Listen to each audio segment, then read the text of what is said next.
Pathanamthitta ആറന്മുളയിൽ hotel ഉടമ ബിജു ആത്മഹത്യ ചെയ്ത സംഭവത്തിൽ ആത്മഹത്യാക്കുറിപ്പ് പുറത്ത്. ആത്മഹത്യയ്ക്ക് ഉത്തരവാദി 5-ാം വാർഡ് മെമ്പർ രമാദേവിയും ഭർത്താവ് സുരേന്ദ്രനാണെന്നും ആത്മഹത്യാക്കുറിപ്പിൽ പറയുന്നു.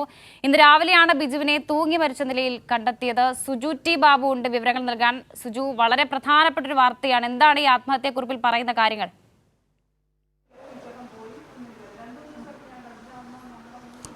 വർഷ, നമ്മളിപ്പോൾ ഈ മരിച്ച ആളുടെ വീട്ടിലാണ് ഉള്ളത്. ബിജുവിൻ്റെ വീട്ടിലാണ്. ഈ ആത്മഹത്യക്കുറിപ്പിൽ പറഞ്ഞത് എൻ്റെ മരണത്തിന് ഉത്തരവാദി വാർഡ് മെമ്പർ രമയും ഭർത്താവ് സുരേന്ദ്രനുമാണ് ഈ ആത്മഹത്യാക്കുറിപ്പിൽ പറഞ്ഞത്. 2 വർഷങ്ങൾക്ക് മുമ്പ് രമയുടെ കെട്ടിടത്തിലായിരുന്നു ഒരു ഹോട്ടൽ നടത്തിയത്. 9 വർഷത്തോളം ഈ കെട്ടിടത്തിൽ ഹോട്ടൽ നടത്തുകയും ചെയ്തിരുന്നു. പിന്നീട് അവിടെ നിർബന്ധമായി ഇറക്കി വിട്ടിരുന്നു എന്നാണ് പറയുന്നത്. ഇപ്പോൾ ഈ മരിച്ച ആളുടെ ഭാര്യ ഷൈജ ചേരുന്നുണ്ട്.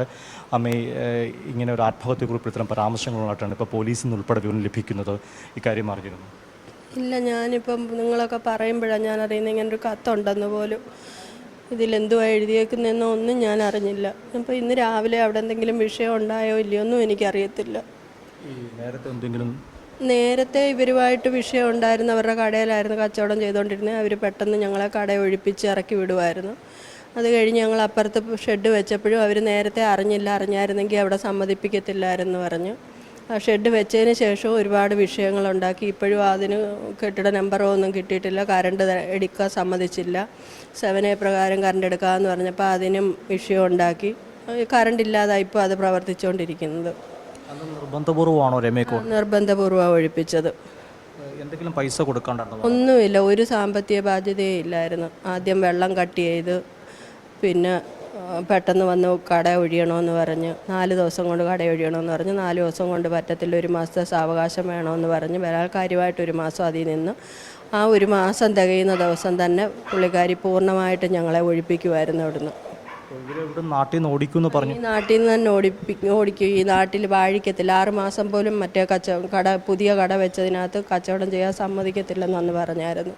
ഈ കട മറ്റേ കടയിൽ നിന്ന് ഒഴിപ്പിക്കുന്നത് അവരുടെ കട, പക്ഷെ അതിനപ്പുറത്തൊക്കെ പിന്നീട് എന്തിനാണ് ഇങ്ങനെ സമ്മർദ്ദത്തിലാക്കിയെന്നറിയാമോ? അതൊന്നും എനിക്കറിയത്തില്ല. സമ്മർദ്ദത്തിൽ ആക്കിയിരുന്നു? കാരണം സമ്മർദ്ദത്തിലാക്കിയ ഞങ്ങളെ ഈ നാട്ടിൽ നിന്ന് ഓടിക്കാൻ വേണ്ടിയിട്ട്. അതിനൊക്കെ ശത്രുത ഞങ്ങളോട് എന്തോ, അതിനുള്ളൊരു കാരണം എന്തുവാന്ന് എനിക്കറിയത്തില്ല. ഞങ്ങൾ 2 പേരും ആർക്കും ഒരു ദ്രോഹവും ചെയ്യുന്ന കൂട്ടത്തിലല്ല, ആർക്കും ഒരു ദ്രോഹവും ചെയ്തിട്ടുമില്ല. പക്ഷേ ഞാൻ അമ്മയോട് കൂടുതൽ ചോദിക്കുന്നില്ല. വലിയ വിഷമത്തിലാണ് കുടുംബാംഗങ്ങൾ.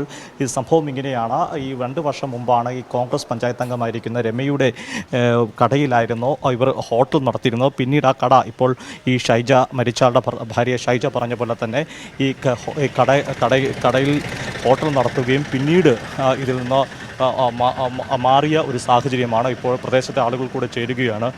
ശരിക്കും ഇതൊരു അന്വേഷിക്കേണ്ട ഒരു വസ്തുത തന്നെയാണ്. വലിയ ഇത് വലിയൊരു അന്വേഷിക്കേണ്ട ഒരു വിഷയം തന്നെയാണ്. ഇന്ന് രാവിലെ ഒരു 7 മണിയോടുകൂടി പുള്ളി തൂങ്ങി മരിച്ച നിലയെ കാണുകയായിരുന്നു.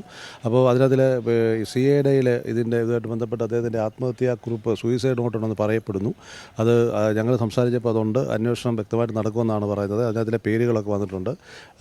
രമ മെമ്പറും ഭർത്താവും കൂടെ ചേർന്നാണ് ഇതിൻ്റെ ഉത്തരവാദി എന്നൊക്കെ പറഞ്ഞിട്ടുണ്ട്. കൂടാതെ അദ്ദേഹത്തിന് കൊടുക്കാനുള്ള പൈസയുടെ കണക്കുകൾ, ഗ്യാസിൻ്റെ സിലിണ്ടറിൻ്റെ കണക്കുകൾ, ഇതെല്ലാം എഴുതി വലിയൊരു സൂയിസൈഡ് നോട്ട് അതിനകത്തിൽ എഴുതിയിട്ടുണ്ട്. അതിനെപ്പറ്റി ശക്തമായ അന്വേഷണം നടക്കണം. അതാണ് നമുക്ക് നാട്ടുകാരൻ എന്നുള്ള നിലയിൽ പറയാനുള്ളത്. വർഷ, നാട്ടുകാരെന്ന നിലയിൽ ശക്തമായ അന്വേഷണമാണ് ഇപ്പോൾ ആവശ്യപ്പെടുന്നത്. ശരി സുജു. സുജു ടി ബാബുവാണ് വിവരങ്ങൾ നൽകിയത്.